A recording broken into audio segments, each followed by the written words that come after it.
Washington, K.T. McFarland, the former Fox News commentator appointed by President Trump as Deputy National Security Advisor, is expected to leave that position soon and may be nominated to be the United States ambassador to Singapore, according to officials briefed on the matter. Ms. McFarland's departure had been seen as likely since the forced resignation of Michael T. Flynn, the retired three-star general who was Mr. Trump's first national security advisor.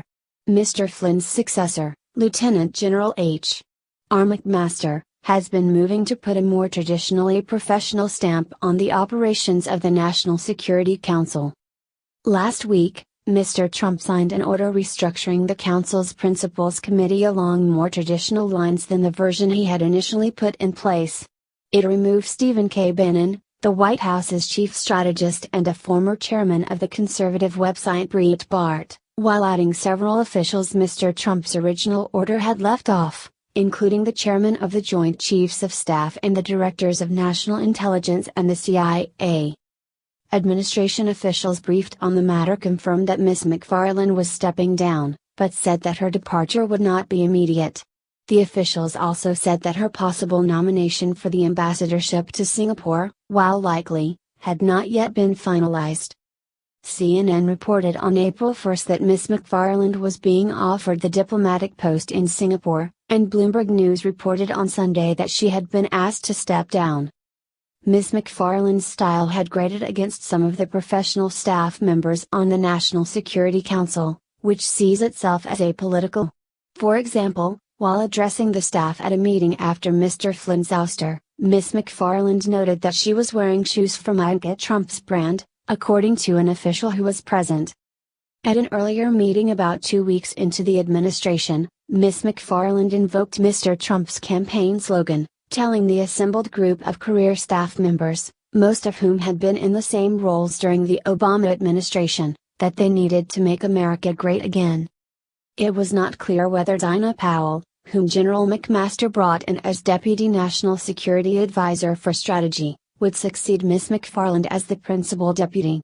The official in that role leads interagency deputies committee meetings in the Situation Room involving the number 2 officials from national security agencies and government departments. Ms. Powell, an Assistant Secretary of State for Education and Cultural Affairs in the Bush administration, is fluent in Arabic and was previously the president of the Goldman Sachs Foundation. She was the only woman in the widely distributed photograph of Mr. Trump and his aides receiving a briefing about the recent airstrike on Syria at his resort in Florida. Ms. McFarland, 65, worked as an aide on the National Security Council in the Nixon and Ford administrations, and served as a Pentagon speechwriter and spokeswoman in the Reagan administration. In more recent years, she was known for her criticism on Fox News of President Barack Obama's handling of national security policy. In September 2014, after the Islamic State swept out of Syria to conquer swaths of Iraq and killing 2 kidnapped Americans, she said on Fox News that Mr. Obama was guilty of dereliction of duty because he was playing a lot of golf this summer, but he was clearly not attending to the defense of the United States. At the same meeting where Ms. McFarland told staff members to make America great again, Mr. Flynn talked to them about using their time at the council to gain experience that would help them in other parts of the government. He then asked the crowd for a show of hands to see how many expected to be working at the White House in a year. Mr. Flynn, according to people present, then turned to Ms. McFarland and, in an apparent self-deprecating joke, said, "I wonder if we'll be here a year from now?"